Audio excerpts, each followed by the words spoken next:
बिस्मिल्लाहिर्रहमानिर्रहीम। अस्सलामु अलैकुम।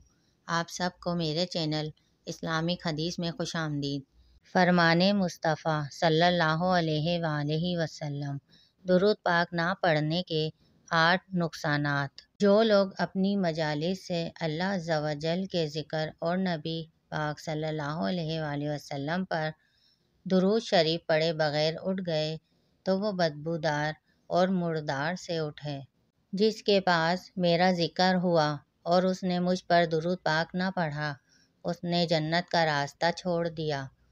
उस शख्स की नाक खाक आलूद हो जिसके पास मेरा ज़िक्र हुआ और वो मुझ पर दुरूद पाक न पढ़े।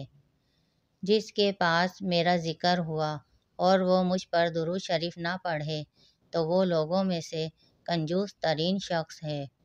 जो कौम किसी मजालिस में बैठे अल्लाह अज़्ज़ा व जल का ज़िक्र और नबी करीम सल्लल्लाहु अलैहि वसल्लम पर दुरूद शरीफ ना पढ़े, वो क़यामत के दिन जब उसकी जज़ा देखेंगे तो उन पर हसरत तारी होगी, अगरचे जन्नत में दाखिल हो जाएंगे। जिसके पास मेरा ज़िक्र हुआ और उसने मुझ पर दुरूद शरीफ ना पढ़ा, उसने जफ़ा की।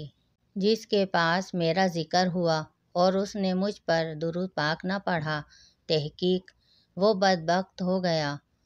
जो लोग किसी मजालिस में बैठते हैं फिर उसमें ना अल्लाह अज़्ज़ा व जल का ज़िक्र करते हैं और ना ही उसके नबी सल्लल्लाहु अलैहि वसल्लम पर दुरूद पाक पढ़ते हैं, क़यामत के दिन वो मजालिस उनके लिए बाइसे हसरत होगी।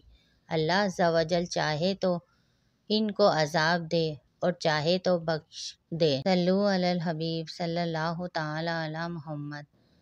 अल्लाहुम्मा सल्लि अला मुहम्मदिन कमा तुहिब्बु व तरदु अलाहु। अल्लाह पाक हमें हमेशा दुरूद पढ़ने वाले लोगों में शामिल रखे, आमीन। अगर आप मेरे चैनल पर न्यू हैं तो इस्लामिक हदीस को सब्सक्राइब कर दें ताकि आने वाली वीडियोस आपको मिलती रहें।